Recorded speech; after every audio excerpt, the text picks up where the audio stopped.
Welcome to the Grizzled Geek. I'm Mike. I'm Doug. And we're here today to review Star Wars Rise of Skywalker. Yep. The Force will be with you.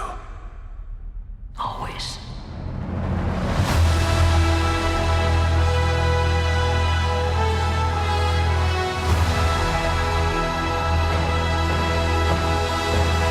All right, folks. Welcome to the Grizzled Geek. We have had a night to stew on Star Wars: The Rise of Skywalker. We saw it late last night. Just had a night to collect our thoughts in a day here. We're going to go over this like we usually do. We're going to start off with a non-spoiler review, but then quickly we're going to jump right into spoilers because there is a lot to talk about. There's a lot to this movie. It's a runtime of 2 hours and 22 minutes. Two. And man, do they cram a lot in. Yeah, it needed at least another 30 minutes. Yeah, it did. It did feel rushed at times. But I can say this: my initial thoughts were out the gate, and I'm sticking with this after time to think about it. I'm going to see it again on Christmas. Yeah, I'm seeing it again tomorrow. But way better than I thought it was going to be, and way better than I was led to believe by the awful reviews it's getting. Yeah. I don't. It's 6.9 on IMDb, 58% on Rotten Tomatoes, and 53% Metacritic. And those scores are dead wrong in my opinion. Here's the thing: everything came out. Okay, yes, those scores are awful. Yeah. However, those are critic scores, and once again, the critics hated a movie that the fans are starting to love because the fan rating, once fans rating hit Rotten Tomatoes, it flipped it. It's 85, 58 to 85. Okay, all right, good. Critics versus audience score, right? Yeah. And it beat Last Jedi for preview night. It made 48 million. Okay. And Last Jedi made 46. Not as much as the 50 or the 60, or 50 is what Force Awakens did, and 60 is what Endgame did. Okay. For a preview night. Yeah, but 48 for a preview night, that puts it back on track. Because people were saying it was always predicted to make 450 opening. Hopefully it's going to get... And then they said it was dropped after the critic ratings hit. But after this high audience rating, and high... Word of mouth and preview numbers, now they're saying there's back up to the 450. All right, cool. Yeah, I can... When you put your picky critic hat on, I can see where there's some room to pick this movie apart. Yes. It's not a perfect movie. It is, however, in my opinion, a good Star Wars movie. Because if you look back at the original trilogy... It has got cheese, and it has got plot holes. Yeah. But we loved it just movies the same. Always had. They've always had these. And, I saw people... I mean... Maybe we're more sophisticated movie watchers than we were in the 70s and 80s, but there's people pointing out things that they think are bad about the movie that I'm like, that's how all of the movies were. It's like, like the rushed development of this aspect of the story. I'm like, look back to those cherished, beloved it got the same amount of time as those did. And I'm like, it's a Star Wars movie. Star Wars movies is always sci-fantasy. It's not sci-fi. It's not science fiction. It's science fantasy. 1, 2. It's always been cheesy. It's not an art house. It's not art house. It had plot holes in it. What we loved about this was the characters and the overall theme of hope, which is what Star Wars movies have been about. And I think this movie does that. It gives us those characters. And here's the thing: if you did not like The Last Jedi, and you're in that camp, then you should really like this movie. Yeah. Because it fixes a ton of stuff that The Last Jedi did that we didn't like, right? That everything that it could fix. But fix is a hard word. It tried to address and if not do something about it, at least say, okay, you had a point. Yeah, there's something to be said for what you're talking about. Right. Is it a perfect movie? No. But I think, if it didn't have to address things that got changed in Last Jedi, with this runtime, it would have had time to make a much better movie and develop a few things more. But instead, they had to pay, well, you said fix is a strong word, but they had to address things that happened in the last movie in order to continue the story. Yep. But I don't know. I like the characters. I liked the characters a lot more than I did in some of the previous of this trilogy. I like the new characters they introduced. I just wish we had more time with them. Yeah. They were. Yeah, they were a little shoehorned in there. Yeah. Or just you didn't have time to do anything with them. Yeah. So yeah, it was weird. It was kind of weird. Right. As where Rian Johnson's Last Jedi tried to demystify the whole Star Wars universe kind of thing, this one puts it firmly back in the realm of like epic storytelling and this light side dark side story, and the whole fantasy elements are back from the original. For good and bad, we'll get into that in the spoilers here. But overall, I enjoyed it. I came out of the movie enjoying it immensely. And a day later, I still really enjoyed it. Yeah, I can remember in the first probably 30, 40 minutes of the movie going, oh, that's a little cheesy. Okay, that was a little contrived. Mm-hmm. But you get lost after that point in time. You get lost in like. The actors do a really great job. The story starts to pick up in pace and just getting to the meat of things and no longer trying to get them where they should have been at the end of a second movie of a trilogy. Yeah. Because realistically, The Last Jedi ends where you should be at the halfway point of a second movie. Yeah. It doesn't end on like a hopeful note, like, okay, we're starting to come back. I mean, I guess Broom Boy's a hopeful note, but yeah. So yeah, there's overall, I would say, I would say I really enjoy. I'm trying to avoid jumping into spoilers of like things I want to address, but overall, I think he did a really good job setting off the original cast. I think he did a good job. Finishing the story of the new cast. What are your thoughts? I overall liked it. There were a few things in the movie which we'll get into when we get to the spoilers that didn't land for me. But overall, it very much felt like a Star Wars movie. Mm-hmm. It felt like the kind of the action adventure. It felt like a lot of the story beats that were set up in The Force Awakens and then were either dropped or just kind of glossed over in The Last Jedi, got picked up and mostly satisfyingly resolved. So, yeah, I don't know. I thought... I like the movie. Overall, I like the movie. I didn't have a lot of problems with, there was... Yeah, again, we'll get into it in spoilers. We'll get into spoilers. Yeah, all right. Overall, I enjoyed the movie. What was your score out of 10? 8 out of 10. 8 out of 10? Yeah, I think it's a good, solid movie. That's the number I had in my head, too. A solid 8 out of 10. Yeah. So, not the best Star Wars movie. Not the best Star Wars movie. The best one of the new trilogy, though. I would say that, too. Yeah, it's better than Force Awakens in my mind. And here's the thing. And all the people that have really... And there were some awful, awful reviews of this movie. Like, when you read some of these, you're like, oh, my God. But the worst ones... Once I did a little research, are Last Jedi apologists, people that liked Last Jedi. Yeah. So if you like, and I can see that, if you like The Last Jedi, if you're one of the fans that really like that bold new direction, they thought Star Wars was going, Rian Johnson was taking it, you like the choices made, you're not going to like this movie. Yeah. Well, if you are one of those people who thought that was Rian Johnson was taking Star Wars in a new direction, you were deluding yourself. That was never going to be the direction that Star Wars as a franchise went. No. Because nobody, I mean, I keep hearing this, like, oh, I wanted them to do something new and bold and blah, blah, blah. I'm like, no, that's not what Star Wars is about. No. It is not an art house cinema film. It's not a freaking,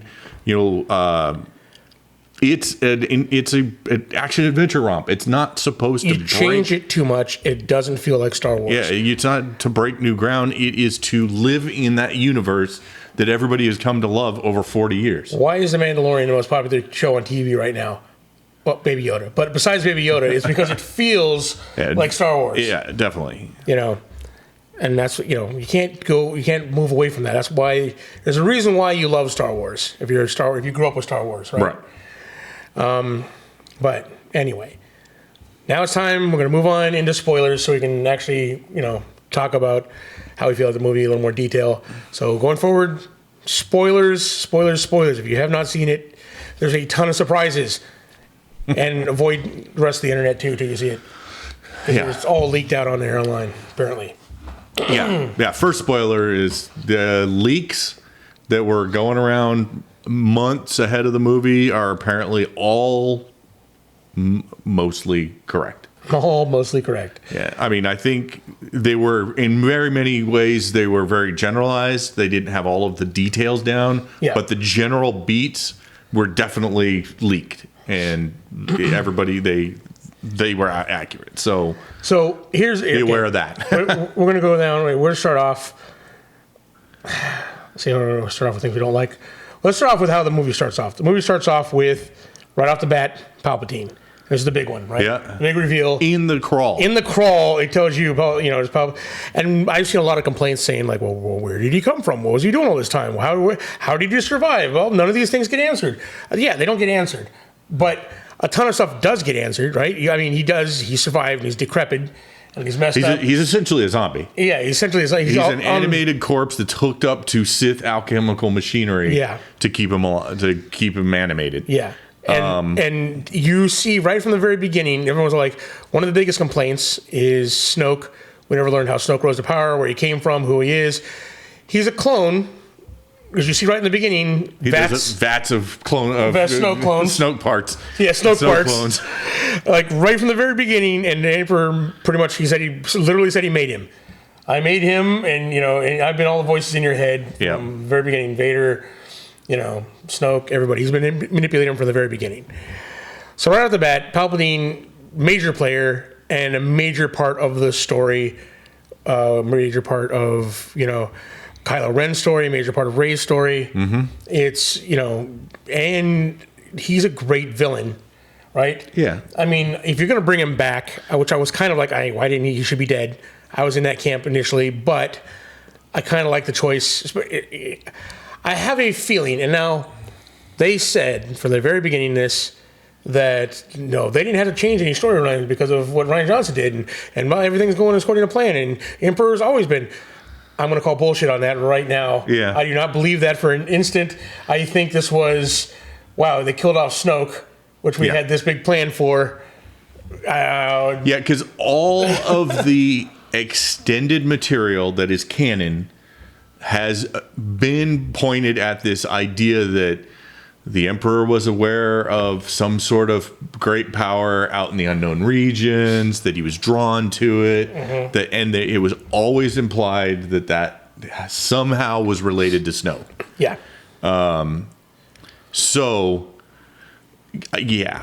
I think they did a great job of weaving it into the story and going, okay, I could see how this could have been, but there are too many holes for it to be accurate. Right. I mean, you're like, no, this was not always the plan. It maybe should have been. Yeah. But it was not the plan. It wasn't always. When you go into a Star Wars movie, you have to be willing to just suspend disbelief. Yeah. That there can be a city in the clouds of a gas giant that you can breathe just walking around. Yeah. That's not real. That can't happen. It's fantasy. But you just have to kind of believe that. The Death Star blows up. We see giant pieces of wreckage with like stormtrooper helmets intact in the wreckage. Sure, Palpatine could have somehow landed someplace where his body was wrecked, but it could be found by his acolytes. Yeah. The blue, smoke we see. And apparently it's not the Force moon of Endor. It's a different moon of Endor. Correct. That it landed on. And I like that. Even though it was in the orbit of the one moon? Yeah, it's fine because the explosive force of the thing being destroyed could have sent parts flying every which way. Not parts. A big chunk of it. Yeah, I mean some of it, I'm sure that some of it went one direction, some of it went other directions. This big piece that had the throne room landed on a different moon of Endor. Yeah. You get the idea that George likes to have planets that are moons of gas giants that are livable. I guess because Endor's a gas giant, Yavin is a gas giant. Yeah, but the moons are where the moons are where things are happening on. Yeah. So this is just not the Force moon of Endor; it's the ocean moon of Endor, or something along those lines. Right. So that was when we'll just suspend disbelief about all the gravitational ramifications of a gas giant. Yeah, moons of a gas giant. Well, hey, Saturn's got some moons that could be livable, possibly. Possibly. Yeah. But anyways, so I'm not bothered by it. It's enough, and it's a cool effect. He looks amazing. It's the stuff that critics are picking apart. Yeah. That you're just like, okay, you have to suspend disbelief because it's Star Wars. It's a fantasy. Yeah. So. Yeah, the guy, two guys fought over lava that should have killed them through asphyxiation. Right. I mean, there's so much about Star Wars that it doesn't follow physics. It doesn't follow the real world. Yeah. Just deal with that. It's a fantasy. Yeah. So I am not bothered by it. I thought what they did to bring him back was fine. Yeah. He's a great bad guy. They used him well. They got forced into it by Snoke being killed off. Yep. So, and I think, zombie freaking Palpatine looked amazing. Yeah, he looked cool. And there were some cool that effects. Machine he was hooked up to, the big arm. Yep. It was. And if you're a casual fan, you're just going to be like, oh, that's weird. I think most casual fans will just be like, oh, weird. I thought he was dead, but okay. Yeah. And deep Star Wars fans are going to be like, oh, cool, Sith alchemy. Yeah. Stuff like that. Exactly. So I think I like the idea of all the Sith residing in him. Yeah, right? That was. And I like the idea of the Order of Jedi residing in Rey, or her finally being able to pull them in. There's been call on her ancestors or the. Yeah, we'll get to that at the end because there's a lot of people going, oh, just crossing your sabers lets you win or whatever. That's not it. That's not what happened. No. Come on.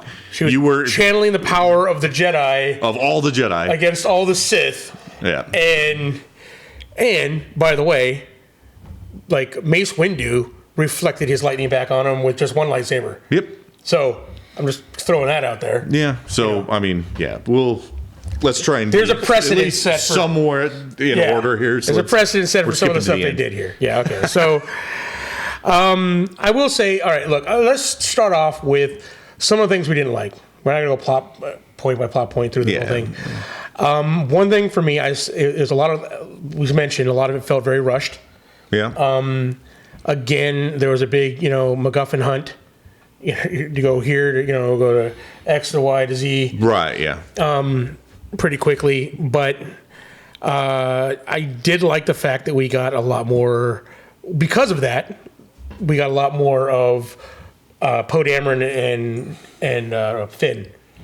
Yeah, we got the three main characters together along with Chewie, and amazingly enough, C-3PO, which he was great. Yeah, they treated him well. He probably had the best story arc of any individual character. Yeah, well, I don't know about that, but yeah, he had a pretty good arc. Of the original characters, yeah, I would say. Well, yeah, they treated him the best of all of the original characters. Yeah, but yeah, I mean, they did. I like the fact that we got Billy D. Williams back, and he got more screen time than I thought he was going to. So he did. I think they did him justice. You're supposed to be talking about what you didn't. Oh, that's right. Sorry, running down what you like. See how much I like. I really like the movie, so I'm like, okay. Yeah. What I didn't like is the okay. Well, I thought when I first saw the threat, right, the big threat was this massive fleet, and I'm like, oh, good. We're not going with another planet killer base. That would be enough of a threat. That size fleet against a beleaguered, the few remnants of resistance. That would be a big enough threat to be the big threat. But they couldn't resist not putting planet killers on all the ships. They had guns smaller than those siege cannons that were on the big dreadnought in the last movie that destroyed whole planets. I'm like, oh, God, really? Like, what's with the planet destroying? And I would have been fine if it was one of those like, oh yeah, this destroys a whole city and devastates a continent. It's really nasty. Yeah. But yeah, it bombard a planet. Yeah. It blew up the whole planet. I was like, well, and they all have them. Yeah. I'm like, so now you have hundreds, if not thousands, of planet killers that make that render the Death Star pointless. Yeah, like, why'd you make 2 Death Stars if you could do this? Yeah, I'm like, man, it just seemed. Yeah, I was excited at first because I'm like, okay, we don't have another giant planet killer. Yeah. Nope, we got thousands of fucking planet killers. But I thought they could have left those guns off the ships, and that fleet would have been a big enough threat. Yeah.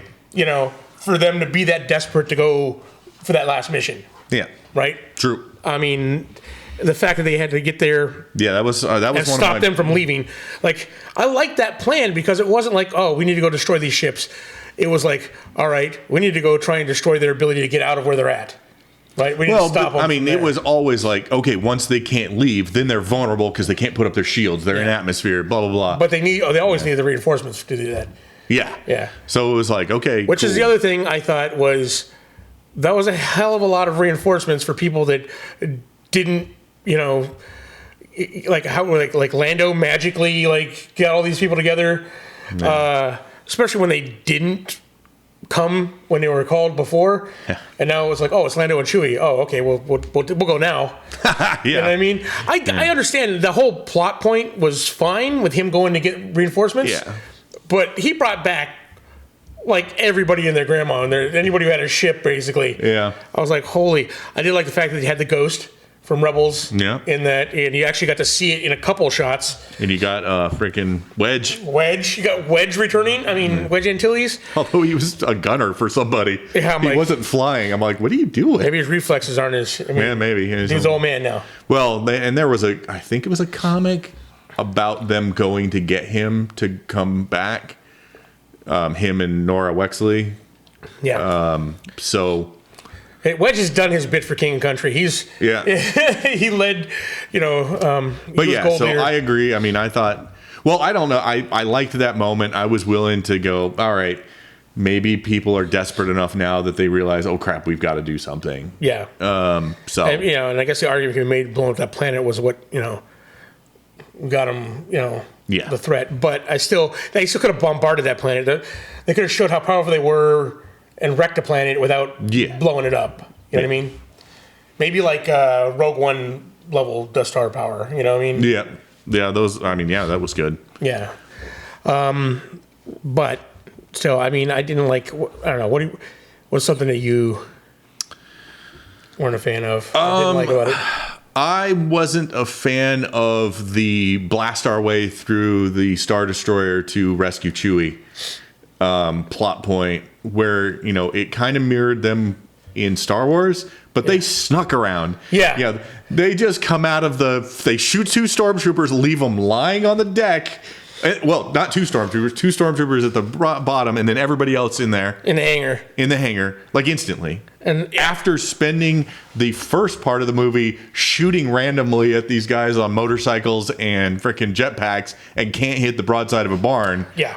But now we're in a hangar. Boom, boom, boom, boom, boom. They're all dead. Okay. Yeah. Moving on. Clearly, and then just blast your way through. What are you doing? Clearly, stormtroopers didn't get better aim. When there was several times that stormtroopers had them coming from behind, had them dead to rights. They couldn't dodge because they couldn't see them. Yeah. They didn't see them until after the blaster bolts missed them, and they turned around and shot them. Like twice in that scene where they're running through, they got shot at from behind. Yeah. And turned around and killed them. I'm like, man, I know we joke about stormtrooper aim, but man, that was bad. Well, and I mean, part of that is, Poe gets shot. Yeah. And it has 0 impact on the rest of the movie. Yeah. He's in a sling, but apparently he can fly just as well with the sling on. So it's like, what the? All right. The Mandalorian gets shot in his Beskar armor and it knocks the wind out of him. Yeah. And I mean, Poe takes it in the arm with no armor. Yeah, so that whole thing on the Star Destroyer, I like them going to rescue Chewie. I did, yeah, that's fine. But the way it played out, I wasn't a fan of. It's just like They should have been more sneaky. why don't you just run through the whole ship, killing everybody? Then take over the whole ship. I'm like, you seem to be fine. You're doing fine. Yeah. Well, they do get captured. They do get captured, At some point, they run into they get it wasn't the best plan in the world. You could make the argument if Rey hadn't left them that they would have freaking not gotten captured. I will say this. I know we're talking about stuff we don't like, but I will something I did like is the fact they took one of the most hated New Order people, General Hux, right? They actually gave him a purpose. They didn't change him. He was still a D-bag. But he went back to more what he was like. He went back to more what he was like in the first one.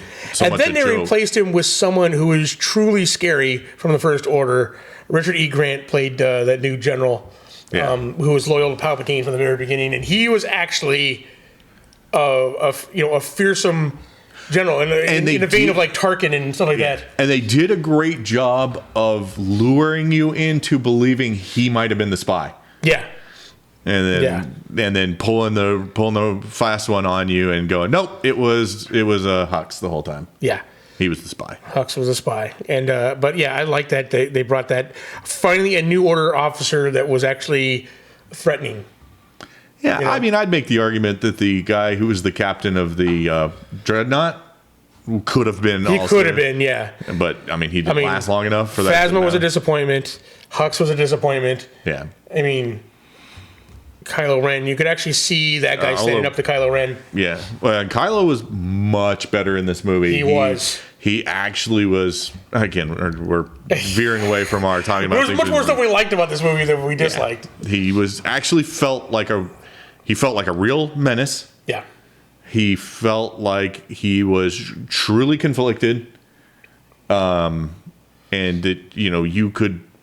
Yeah, he was a very much more believable character. Again, spoilers, but I will say I totally bought his turn, his redemption, where before I was like, no way they can redeem him. I'll say I didn't want the redemption. Yeah. Although at the end I was fine with it.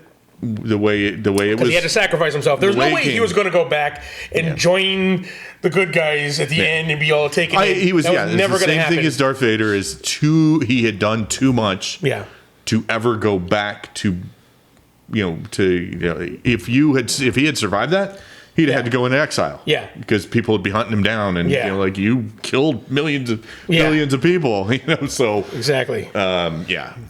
And Vader, like once you slaughter a bunch of younglings, there's no going back. Well, he went back to the light, but he's not going back. To be accepted. No. In that he's. But yeah, I mean the redemption, and it was love of Rey, and he was a self-sacrifice, and then another thing I hear people complaining about. I think a lot of complaints are people just not understanding what's happening in the movie because it doesn't spell it out for you for a lot of stuff, right? Yep. Part of it is that Leia used the last of her life force to give Kylo a vision of his dad, which was a cameo from. And everyone was like, "Well, he's not a Force ghost. He says he looks. Is it just all in his mind? Is he just hallucinating that?" Yeah, it was all part of that. She kind of used her power to influence him. One, in that battle. Right. To use her force powers, which we get in this, we get to see in a flashback scene. She's a full Jedi. She got trained up. Well, it's not a full. She quit at a certain point because she had a force vision saying that she. But she was holding her own against Luke in that. If she continued down that path, her son would die at the end. So she stopped and said, "All right, I'm going to stop." Yeah, she had a vision. But then. She fulfills that vision when she realizes that, and that's why a lot of people are like, she could just Skype with him anytime and say and call out his name and that would turn him back. It's like, no, she realized that if she did that, she would die from the exertion, right? And that he would die at the end of the road. Yeah. But then, realized that was the only way he was coming back. The only way to save him is basically he's going to have to sacrifice himself. Right. So, there's a lot of that. A lot of people, and none of the reviews who crap on that part get that. When you read them through, they don't understand that. And I'm like, it's just like, it's just something that you just have to, take it on faith. This is the whole part of the Force and everything else, Yeah. I liked it. I liked his, the vision of his dad, forgiving him and then being healed by Rey, and then his love for Rey and all that, and him, and then her it was no small part of her for turning him back either, when she was like, I want to take your hand, but I want to take Ben Solo's hand, That line, it was enough, but I bought it. So, yes, I bought the turn. I didn't buy that. I still don't buy why Rey has any interest in him at all.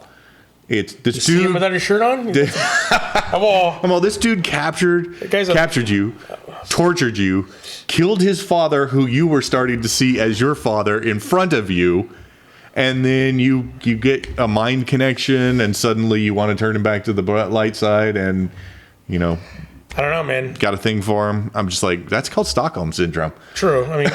She saw the good in him, like Luke saw in his father. But that's different. That's your father versus this guy you just met who tortured you, killed his father in front of you. Saw him with his shirt off. Yeah, it's like, all right, whatever. A slab. Yeah. So, all right. But you could always tell there was a connection there. So, but anyway. Yeah, I guess other things that were bad. We got two awesome new characters, like Kerry Russell's character, what's her name, Zora Bliss. She was really cool. It was a cool character concept that just didn't have time to do anything. Right, and Naomi Ackel, I forget, she plays the ex-stormtrooper. Yeah, she's a former stormtrooper. So she's supposed to give that Finn kind of like, other people, yeah. Other people stood They up. both had a purpose, but they needed a little more. They didn't have the time to be developed that way. Yeah. Here's why you don't see. You didn't get. I'm making sure in my mind, in the Revenge of the Sith and in Return of the Jedi, we're not introduced to new characters. Right. Other than Lando. Lando was in Empire. He was in the second movie. Yep. So no, you don't introduce brand new characters in the third movie, and you don't have time to do anything with them. Yeah. So they were cool concepts. They both should have been introduced in the second movie. Right. If you wanted them to be something. Right. Or spent a little less time with them. In general, they were added to sell toys at this point. Because Zora Bliss is going to look cool as an action figure. I liked both their characters. I just wish we had more time. Yeah. And because of that, like poor Rose got no time. She got regulated back to back to mechanic status. Essentially, yeah. You get the idea that she's now got some authority. Yeah. That she's up in the ranks because she was one of the 12 people who survived at the end. So we were rebuilding it from 12. You're pretty much hiding. There's only one hint at the romance in there. But there were that I think is okay. I've got two more things that I'm going to say were drawbacks. Okay. Or bad parts. I did not like that Rey was definitely dead when Kylo brings her back with the Force healing ability. I wish there had been the little more vague. A little more vague. There might be a spark of life here. She was glassy-eyed stare at the She was dead. She was dead, and he brought her back to life. That All they had to do was close her eyes. Yep. If they closed her eyes, her eyes were closed. Then it's vague. Then maybe she's dead, maybe she's not, maybe there's something hanging on there, and then he sacrificed himself. No, that glassy-eyed stare that ruined that moment for me. See, I didn't have that big a problem with it, but I can see your point. I don't like that. I'm much in the vein of the Wheel of Time books. Anything but death should be able to be healed, but death, no, you can't heal that. That's a Sith thing. That's hanging on beyond death. Well, he was a Sith, but yeah. But the other thing was the end of the movie didn't feel like the end for any of these characters. There was so many unanswered, hinted at things that you're just like, I would like some resolution of some of this stuff. Right. Is Finn force sensitive? I mean, it seems pretty obvious He's he force is. sensitive, yeah. I more wanted the resolution of him saying that was what he was going to say when they were sinking in the sand. Yeah. Because I don't think he was going to say he loved her. No. He was going to tell her that he can sense things. Yeah. Yeah. I think agree. so, but you don't ever get that. You don't know. Get that resolution. Yeah. There was... True. I mean, they did have a celebration at the end. Chewie finally got his medal. Yeah, that was... I expected him and Maz to kiss. Yeah. I really did. I thought at that moment that was going to happen. Yeah. But, whatever. That didn't bother me. But, so... I like the fact that Poe and Bliss didn't kiss or didn't, Oh, I love that he's like, man. And she's like, no. He's like, all right. And walks away. Like, that was a good in for him. Yes. That was great. Look, there's people complaining. This is how far the complaining has gone. People are complaining about, like, at the end, Rey going and burying the lightsabers on Tatooine, and that doesn't make any sense, because, Luke was getting stranded there and wanted to get out of there, and Leia wasn't from there, and the whole bit. And I'm like, that's just nitpicking. They wanted to end the movie where it all began. Where it all began. It's just nitpicking. Where's a good place? Like Naboo? Luke was never at Naboo, right? Yeah. There's no real good location that they both would be together. And it all started there with Anakin. It started there with Luke. Yeah. So she started on a kind of a desert planet, right. Jakku, a desert planet. I only bring that up because I saw that complaint in a couple different reviews. Yeah. And I'm like, that's just nitpicking at that point. It's like, what is this? She like... You don't know that she's not going to stay there and live there. Right. You have no idea what she's going to do at that point. Maybe that's where she's going to open the next Jedi Academy. Who knows? Or... she had a Force vision that somebody's going to have to come there and retrieve those lightsabers. Another thing was like, who's the old lady? He was asking her. It's like, the old lady doesn't have to be anybody. That was an excuse for her to claim the name Skywalker. Correct. Right. I mean, that's what the old lady was there for. The thing is, we can't actually, we've gotten so cynical to the point where we can't really enjoy a good movie. This was a good popcorn fantasy movie. It was a good time. Yeah, I love it was so fan servicey. Yeah, movies should be that. Yeah. So stop your freaking. I cannot stand the people who are like, everything has to challenge you. It's got to be this art, this piece of art, blah blah blah. No, you can just have a good time at the movies. Yeah, you can just enjoy it because it is what you wanted it to be, what you remember it to be. Yeah. So. It's and obviously the success of The Mandalorian shows that people want that in Star Wars. Yeah, they want that nostalgia. They want you can do new things without ruining old things. So just can drop it. You don't have to crap on the past to look to the future. Yeah, I mean it's just. I don't know. You can probably tell as we go through what we didn't like about the movie that we couldn't help but go into the stuff that we liked. But let's hit a few things that just really hit. I really liked. Okay, I like. They established early on that Leia's training Rey. Right. She's very powerful. Everyone's like, oh, she's so overpowered. I'm like, we get an answer for that. She's she's Palpatine's. Not only is she a Palpatine, which we find out, she has his power. Yeah. He didn't keep all of his power, so he gave her his power, so because he wanted to take over her body, basically. Yeah, that was going to be his future. So, yeah, I'm like, that's it makes perfect sense why she's that powerful, and Kylo's that powerful because he's a Skywalker. Yeah, and that's a powerful bloodline. Oh, I guess I should. There is one more thing that I had a problem with. Okay, it's growing on me, but there a duality in the Force or whatever. Yeah. And they took what Rian Johnson established in The Last Jedi with. That's why I didn't have a problem with it, is because it. I mean, yeah, there was some, but it went way beyond that. Like, so in Rian Johnson's the teleporting, movie, you got they're talking and he's like. Has physical remnants of them, he gets rained on. He's wet. Yep. And Luke brought the dice across, Yeah. gave it to Leia. Oh, well, I don't. Luke had a dice. Oh, they disappear once Kylo picks them up. They're just a projection too. You sure? Because when he picks them up, they disappear. Oh, okay. But no, so they established that when Rey and Kylo are interacting at a distance, some physical elements happen. They go way beyond that to they kind of exist in the same space each other if they're focusing on it. Pull items out. Like they cut open a bag of berries and the berries spill into where Kylo was, even though they were where Rey was. Yeah. And it's like to the point, it's teleportation. Yeah. To the point where they then can physically control it and go, hey, here's a lightsaber. Yeah. So that...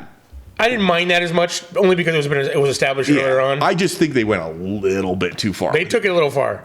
But, I mean, they took it to because that's it all for the payoff is the lightsaber handoff at the end, right? So they had to reestablish that. And it was a plot point earlier on. It wasn't just like a random throwaway. It's how Kylo knew where she was. Yeah. Because of the Vader mask. Yeah, so they did a bunch of things to establish that, this is how it is. And they kept that from The Last Jedi. Yeah. So, and then, kind of he delves into that. We're a duality that doesn't happen very often. Right. We're a nexus in the Force or something like that. Right. So, and another complaint that I've seen that I want to address is Luke Skywalker's part in it. They're saying that we're randomly back on Act 2 again, and it was just for a random cameo from him. I'm like, it wasn't random, right? It was there to correct what happened in The Last Jedi, right? He came out and told her that. I mean, it was a little on the nose with him catching his lightsaber this time and telling him Jedi shouldn't throw away his weapon. That was a dig at Rian Johnson. That was a straight dig at Rian Johnson. But the rest of what he says then takes what Rian Johnson did in that whole movie and said there was a purpose to it. Yeah, he learned a lesson from it. I was wrong. I was acting on fear. Yeah. A Jedi needs to confront their fear. Yep. And her going back there makes perfect sense because she saw herself being turned. And she wanted to do the same thing Luke did. Get away from it. She was running and hiding away like Luke did, and he was telling her I was wrong to do that. Right? It was a great. We got to see Mark Hamill. Yeah. Right, as a Force ghost. He actually got to impart one more important lesson on Rey. Mm-hmm. Right? There was a reason for her going there. It wasn't just thrown in like everyone was like, oh, it was just kind of like ham-fisted in there. It wasn't ham-fisted. Yeah, it made perfect sense in a storyline. Yeah. I mean, because she says, she's like, she wants to disappear. She doesn't want to allow what she's seen happening in Force vision. She doesn't want that to happen. Yeah. She doesn't want to lose herself, so she's going to hide like he did. And he's like, nope, that's the wrong thing to do. Yeah, and it was, exactly. And I think the line I read was it was just there to sell porgs, because to show porgs again. I'm like, really? Come on. It was like 2 seconds of porg. Yeah. And, and the people who like porgs and they didn't need a reinforcement. They didn't need, And the people who don't like porgs are going to roll their eyes at that point. The only reason porgs stopped selling is because they're waiting on Baby Yoda toys. Porgs sold out at Galaxy's Edge. They could not keep them in stock. Could not keep porgs in stock. Yeah, so. They're not. And it was saying, and there was no one saying that the Ewoks were fan service.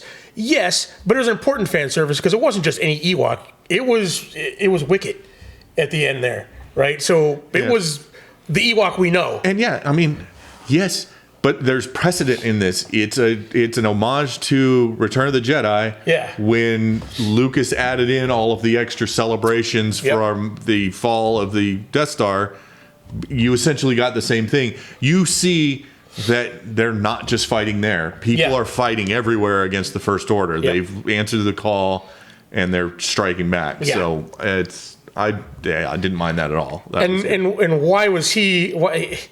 Why did that cameo get crapped on when Wedge Antilles got celebrated? Right? It's like they're bringing back all these characters from the past movies. Yeah. Yes, it's fan service, but that's what we wanted. That's what the whole point of this was. Yeah. I enjoyed seeing Warwick. Everyone's like, they brought Ewoks back. I'm like, Ewoks is part of the canon. And it was 5 seconds. What's your problem? It's like, come on. As you can tell, we read a lot of reviews that upset us after this. Because after we watched it, we're like, because we avoided them before we saw the movie. And then we're like, what do critics think? I'm like, oh my God. Because some of them were just tearing into it, really horrible reviews. Yeah, that's their stick, though. They they make their reputation on, I don't know. being stupid. Look, if you don't like the movie, understanding Star Wars. If you don't like the movie, you don't like the movie. That's fine. But to crap on some of these elements that they crapped on just seems like nitpicking and just I don't know, going out of their way to point stuff out that doesn't make sense to point out. Yeah. I will say, I want to end on General Leia. There was all footage, extra footage that they shot from Force Awakens, and it fit in perfectly with what they did in the story, right? Yeah, I saw so many people were saying like, "Oh, you could tell they had to write around those scenes and blah blah blah." And I'm like, no, really. Everything felt pretty natural about that. And in fact, I was like, they had her in a forest like this, just laying around to kind of, all right, cool, because that was definitely no place they were before. No. So I imagine, I can't actually imagine why they had those scenes, or maybe they just I guess the base was the Alliance base in the forest. Nah, it seemed like it was more on plains. Wasn't it? Than a near forest. All right, I'll go back and watch because there's like a row of bunkers and there's flat land around it. Maybe it was all surrounded by forest, but I don't know. And maybe that was just there was a different green screen background that they switched out. It was just them against her against green screen. But it worked. I thought it worked fine. I did not. Again, they use the word shoehorned in, and I don't see that it was. I thought it matched pretty well. Yeah. With the story, her training Rey, and then her giving Rey advice and the whole bit. I thought it worked. I thought it worked out fine, and the send off I thought was fine. The sacrifice, it made sense. And I will say the flashback with her and Luke, young Luke. It looked good. It looked good. Yeah. I mean, they did an excellent job there. And then the Force Ghost at the end. I thought it was a great send off. Yeah, I like that. I like that we brought up before. We'll probably end on this. We do get new lines from Hayden Christensen. So he is, though he never physically appears, he made new lines for all of the Force Ghosts talking to Rey. All the Force Ghosts that she gets the power of, which is how she beats the Emperor. Yeah. Right. Was a ton of like cameo stuff, right? So we got from the cartoons, we got Freddie Prinze Jr.'s character Kanan, we've got Ahsoka Tano, we've got both. They said Alec Guinness and Ewan McGregor as Obi-Wan. We get Hayden Christensen as Anakin Skywalker. We get Yoda several times. Yeah, several times. Yoda and Hayden Christensen and Mark Hamill. They have several lines to say each. Yeah. So there was a lot of cameos from all the different Jedi. Yeah. In voice wise anyway, and I thought it was great and. Yeah. So those people who didn't understand what was going on at the end and why does having two lightsabers let her win? It had nothing to do with the lightsabers. It had to do with all of the Jedi in channeling the power of all the Jedi against all of the Sith in the Emperor. Yeah. And the Jedi overcoming. Yep. I mean, it killed her. It killed her. Yeah. Yeah. I'm like, but yeah. So. I don't understand some of the criticism because I enjoyed this movie. Yeah, it's not a perfect movie. It's got its flaws. It's cheesy in parts. It's rushed. It had to answer a whole lot of stuff from the last movie, but I thoroughly enjoyed it. So there you have it, folks. Totally agree. Rise of Skywalker. If you're a Star Wars fan, you should go see this movie. I mean, it's the end of a trilogy of trilogies. Yep. You need to go see this movie. If you paid for it and sat through The Last Jedi. Yeah, you owe it to yourself. You owe it to yourself to go see this one. So if you're a giant Rian Johnson fan and you love The Last Jedi, you might not like this one as much. Yeah. But, like it, don't like it or not, don't listen to the critics. Yep, judge for yourself. Judge for yourself, they're nitpicky. You watch it and decide you don't like it, that's fine. We happen to really enjoy this movie. So there you have it, folks. Star Wars: The Rise of Skywalker. Give it an 8 out of 10 for both of us. So please leave in comments down below what you thought of the movie. If you had any problems, if there's anything that we missed that we want to talk about, go ahead and put that in the comments down below. And again, please like, subscribe, share with your friends. And if you want to support the channel and the things that we do here, Doug, how can they do that? Well, there'll be 3 links in the description down below. 1 to our Teespring store where you can check out our t-shirts and some other stuff we've got. 2 is check out our Amazon affiliate link. I know the holiday season is gone. Maybe we got for Christmas. Gift cards and stuff. Click that link, do your shopping through there. We get a small kickback, or you can check us out on Patreon. Yep. There you go, folks. I got through that with most of my voice intact. Yay. Hey. All right, guys. We'll see you next time. Bye.